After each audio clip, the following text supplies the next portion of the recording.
Welcome viewers. 2006 London. Bill driving ஸ்கூலுடைய ஹெட்டா work பண்ணிட்டு இருக்காரு. அவருடைய ஒய்ஃப் ஜூலி லண்டன் டிரான்ஸ்போர்ட்டுடைய பாலிசி அட்வைசரா ஒர்க் பண்ணிட்டு இருக்காங்க. இவங்களுடைய பொண்ணு தான் 21 வயதான லின்சி. லின்சிக்கு லூயிஸ் அப்படிங்கிற எல்டர் சிஸ்டரும் லூசி அப்படிங்கிற யங்கர் சிஸ்டரும் இருக்காங்க. லண்டன்ல ரொம்பவே சந்தோஷமா வாழ்ந்துட்டு வந்த இந்த குடும்பம் ரொம்பவே ஹார்ட் ஒர்க்கிங் பண்ணக்கூடிய ஒருத்தங்க. லின்சி அந்த வருடம் தான் தன்னுடைய பயாலஜி டிகிரியை முடிச்சிருந்தாங்க. ஸோ இப்போ கொஞ்சம் வேற ஏதாவது ஒரு நாட்டுக்கு போகலாம், அங்க போய் கொஞ்ச நாட்கள் இருக்கலாம், ஏதாவது ஒரு வேலைக்கு போகலாம் அப்படின்னு பிளான் பண்றாங்க. சோ அதுக்காக இன்டர்நெட்ல ரிசர்ச் பண்ண ஆரம்பிக்கிறாங்க. அப்பதான் ஜப்பான்ல இங்கிலீஷ் கிளாஸ் சொல்லி கொடுக்கிற டீச்சரா போகலாம் அப்படிங்கிற ஒரு ஐடியா இவங்களுக்கு வருது. ஆல்சோ அது இவங்களுக்கு ரொம்பவே பிடிச்சு போகுது. ஆனா இந்த ஐடியா லின்சியோடைய பேரண்ட்ஸ்க்கு கொஞ்சம் பிடிக்கல. தன்னுடைய பொண்ணு தனியா வேற ஒரு நாட்டுக்கு போறதை நினைச்சு கொஞ்சம் பயப்பட ஆரம்பிச்சாங்க. தன்னுடைய பொண்ணுக்கு இமேஜின் கூட பண்ண முடியாத அளவுக்கு ரொம்பவே பயங்கரமா ஏதாவது ஒன்று நடந்துரும் அப்படின்னு பேரண்ட்ஸ் உடைய ஆள் மனதுல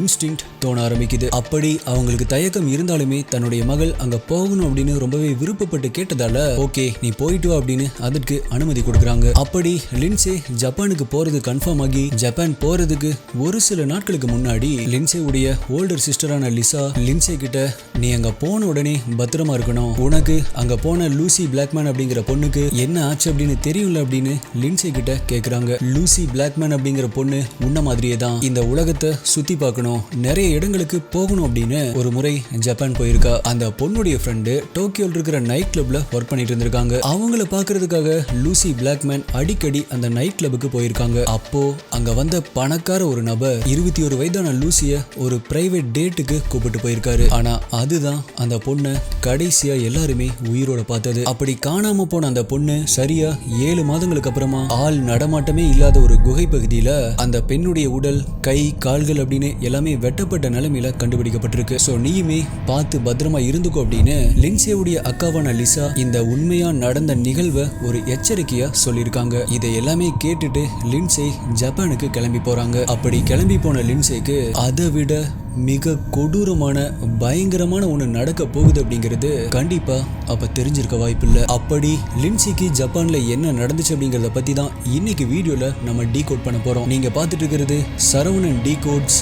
நான் உங்கள் சரவணன். வாங்க இன்னைக்கு வீடியோக்குள்ள போலாம்.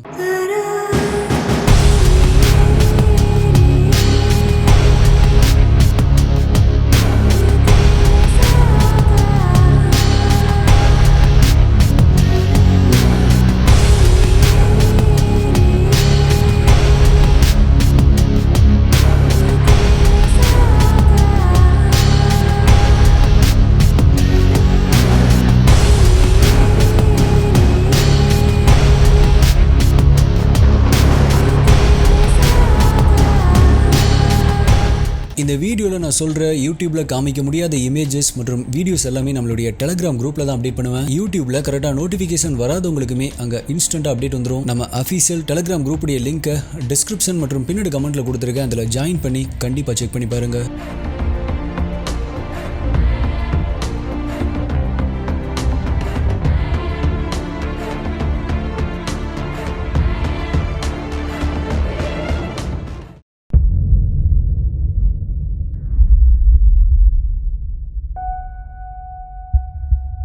அக்டோபர் 2006 ஜப்பான்ல டோக்கியோல வந்து இறங்குறாங்க லின்சி. அங்க ஒரு இன்ஸ்டிடியூட்ல இங்கிலீஷ் சொல்லி கொடுக்கிற டீச்சரா தன்னுடைய வேலையில ஜாயின் பண்றாங்க. அங்க அதே ஸ்கூல்ல வேலை செய்யற 2 டீச்சர்ஸ் லின்சி தங்கி இருக்கிற அதே பிளாட்ல தான் தங்கி இருக்காங்க. சோ அவங்க கூட பழக்கமாகுது. லின்சி தன்னுடைய வேலையை ரொம்பவே பிடிச்சு செய்ய ஆரம்பிக்கிறாங்க. அது மட்டும் இல்லாம லின்சிக்கு ஜப்பான் ரொம்பவே பிடிச்சு போக ஆரம்பிக்குது. ஏன் இங்கே இருக்கலாம்னு கூட அவங்களுக்கு தோண ஆரம்பிச்சிருக்கு. இன்னும் சொல்ல போனா இங்கிலாந்துல இருக்கிறத விட ஜப்பான் ரொம்பவே சேஃபா இருக்கிற மாதிரி அவங்களுக்கு ஃபீல் ஆயிருக்கு. லின்சி ஜப்பான் வந்து ஒரு சில மாதங்கள்ல, அதாவது டிசம்பர் 2006 லின்சியுடைய அப்பா அம்மா மற்றும் யங்கர் சிஸ்டர் ஜப்பானுக்கு வராங்க. ஏன் அப்படின்னா அந்த மாசம் லின்சியுடைய பர்த்டே வருது. சோ அங்க வந்து லின்சி கூட லின்சியுடைய பர்த்டேவை எல்லாருமே சேர்ந்து கொண்டாடலாம் அப்படின்னு அங்க வந்திருக்காங்க. எல்லாருமே சேர்ந்து லின்சியுடைய ஃபேவரட்டான லொகேஷன்ஸ் எல்லாத்தையுமே எக்ஸ்ப்ளோர் பண்ணி பாக்குறாங்க. நல்லா சுத்தி பார்க்க ஆரம்பிக்கிறாங்க. ஒரு பெரிய லக்ஸரியான பார்ல அன்னைக்கு நைட்டு டின்னர் சாப்பிட்டு அந்த பர்த்டேவை செலிப்ரேட் பண்றாங்க. அவங்களுக்கு இது ரொம்பவே ஸ்பெஷலான ஒரு எக்ஸ்பீரியன்ஸா இருந்துச்சு. ஆனா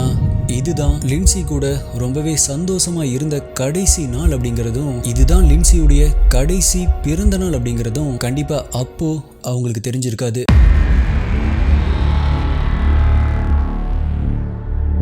அன்னைக்கு நாள் முழுக்கவே லின்சி கூட இருந்ததுல அங்கிருந்த ஸ்ட்ரேஞ்சர்ஸ் கூட லின்சி நடந்து கொள்ற விதம், அவங்கள ரொம்பவே அதிகமா நம்பி லின்சி பேசுற விதத்தை பார்த்து லின்சியுடைய அப்பாவிற்கு ரொம்பவே அன்ஈசியான ஒரு ஃபீலிங் தோண ஆரம்பிச்சிருக்கு. தன்னுடைய பொண்ணை ஜப்பானுக்கு அனுப்பும் பொழுதும் சரி, இவங்களுடைய ஆள் மனதுல ஏதோ ஒண்ணு உறுத்திட்டே இருந்திருக்கு. இந்த மாதிரி கண்டிப்பா எல்லாத்துக்குமே பல நேரங்கள்ல பல விஷயங்கள் தோணி இருக்கலாம். அப்போ அதுல எதை எடுத்துக்கிறது எதை விடுறது அப்படிங்கிறது தான் இங்க இருக்கிற எல்லாத்துக்குமே ஏற்படுற ஒரு கன்ஃபியூஷன். அப்படி உங்களுடைய ஆள் மனதுடைய, அதாவது சப்கான்சியஸ் மைண்டுடைய பவரை புரிஞ்சுக்க ஆள் மனதுடைய விசித்திரங்களை the power of subconscious mind அப்படிங்கிற இந்த புக்ல கேளுங்க. இந்த புக் சம்மரியை குக்கு எஃப்எம்ல ஆடியோ ஃபார்ம்ல, அதுவும் தமிழ்ல தான் நான் கேட்டேன். ரொம்பவே ஆச்சரியமான பல விஷயங்களை இதுல சொல்லியிருக்காங்க. கண்டிப்பா எல்லாருமே கேட்க வேண்டிய ஒரு புக் தான். இந்த புக் மட்டும் இல்ல, இந்த மாதிரி பல புத்தகங்களை ஆடியோ புக்ஸா புக் சம்மரியா குக்கு எஃப்எம்ல, அதுவும் தமிழ்ல நீங்க கேட்கலாம். தமிழ் மட்டும் இல்ல, இந்தியாவில் இருக்கிற பல மொழிகளையும் அவைலபிளா இருக்கு. நீங்க பஸ்ல போறப்ப இல்ல வாக்கிங் போறப்ப ஒரு ஹெட்போன்ஸை போட்டுட்டு ஒரு புக்கை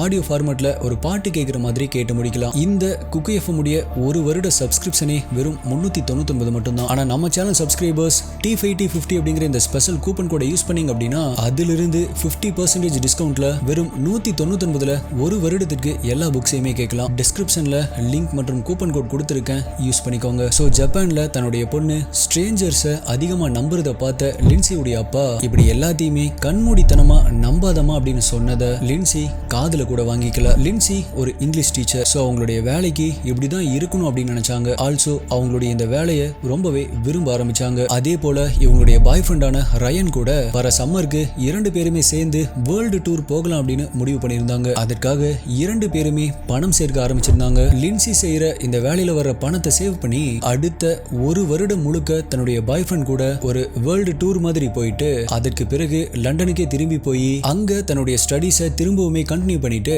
ஒரு டாக்டர் ஆகணும் அப்படிங்கிற பிளான் வச்சிருந்தாங்க. ஆனா துரதிர்ஷ்டவசமா இந்த எந்த ஒரு பிளானுமே நடக்க போறதில்லை.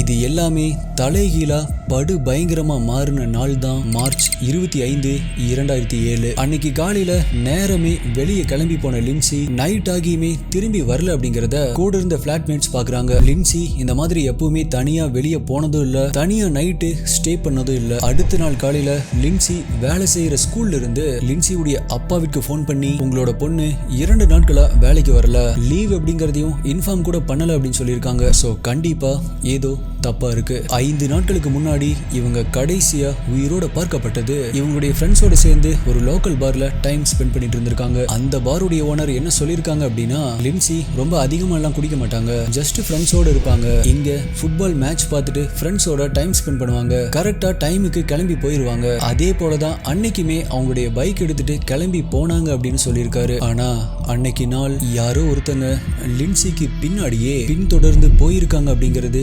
கண்டுபிடிக்கப்படுது.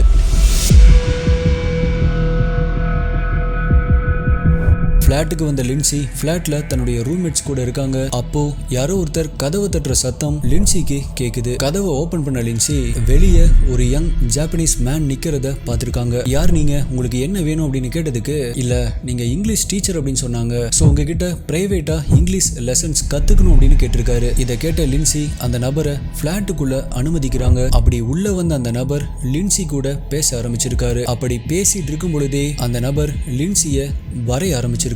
அந்த போட்டோவை தான் நீங்க இப்ப பாத்துட்டு இருக்கிறது. அதே பேப்பர்ல அந்த நபருடைய போன் நம்பரையும் இன்க்ளூட் பண்ணிருக்காரு. அந்த பேப்பருடைய பின்னாடி சைடுல அந்த நபருடைய அட்ரஸ எழுதி இருக்காரு. இந்த பேப்பர் தான் இந்த கேஸ்ல மிக முக்கியமான தடயமா மாற போகுது.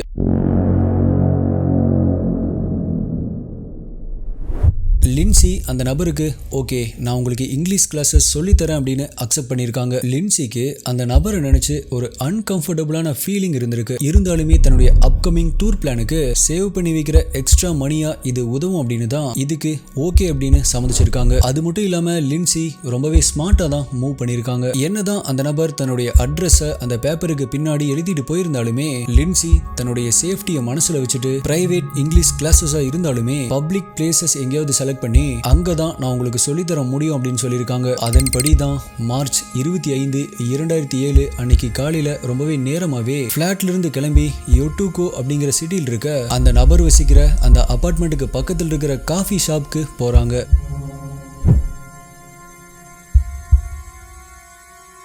அந்த காஃபி ஷாப்ல இருக்கிற சிசிடிவி ஃபுட்டேஜ்ல லின்சி ஒரு நபர் கூட என்டர் ஆகுறதும் அங்க இருந்ததுமே ரெக்கார்ட் ஆயிருக்கு. அந்த ஃபுட்டேஜ்ல பாத்தீங்க அப்படின்னா தெரியும், லின்சி கொஞ்சம் அன்கம்ஃபர்டபுளான ஃபீலிங்ல தான் இருந்திருக்காங்க. லின்சி அவங்களுடைய தலைமுடிய ரொம்பவே ஃப்ரீக்வெண்டா அட்ஜஸ்ட் பண்ணிட்டே இருக்காங்க. லின்சி தன்னுடைய ஃபேஸ் மற்றும் தன்னுடைய ஹேரை அப்படி அடிக்கடி டச் பண்ணிட்டு இருக்கிறது செல்ஃப் சூத்திங் பிஹேவியரா கூட இருக்கலாம். ஏன் அப்படின்னா அப்போ அவங்க நெர்வஸா கூட இருந்திருக்கலாம். கொஞ்ச நேரத்துல 2 பேருமே அந்த காஃபி ஷாப்ல இருந்து வெளியே போறாங்க. அதற்கு பிறகு 2 பேருமே அங்கிருந்து ஒரு டாக்ஸில ஏறி போறாங்க. லின்சி இப்ப அந்த நபர்கிட்ட இங்கிலீஷ் கிளாஸஸ்க்கான பணத்தை வாங்குறதுக்காக அந்த நபருடைய அபார்ட்மெண்ட்டுக்கு அந்த நபர் கூட போறாங்க. அப்படி அபார்ட்மெண்ட் வந்த உடனே டாக்ஸில இருந்து 2 பேருமே கீழே இறங்குறாங்க. அப்ப லின்சி அந்த டாக்ஸி டிரைவர் கிட்ட கொஞ்ச நேரம் இங்கே வெயிட் பண்ணுங்க, நான் போனதுமே திரும்பி வந்துடுறேன் அப்படின்னு சொல்லிட்டு அந்த அபார்ட்மெண்ட்டுக்குள்ள போறாங்க. ஆனா துரதிருஷ்டவசமா இது லின்சிக்காக விரிக்கப்பட்ட வலையில அவங்களே போய் விழுகிறாங்க. டாக்ஸி டிரைவர் கிட்ட இங்கே நில்லுங்க, உள்ள போனதுமே கொஞ்ச நேரத்துல நான் திரும்பி வந்துடுறேன் அப்படின்னு சொல்லிட்டு போன லின்சி அந்த அபார்ட்மெண்ட்ல இருந்து உயிரோட திரும்பவே இல்லை.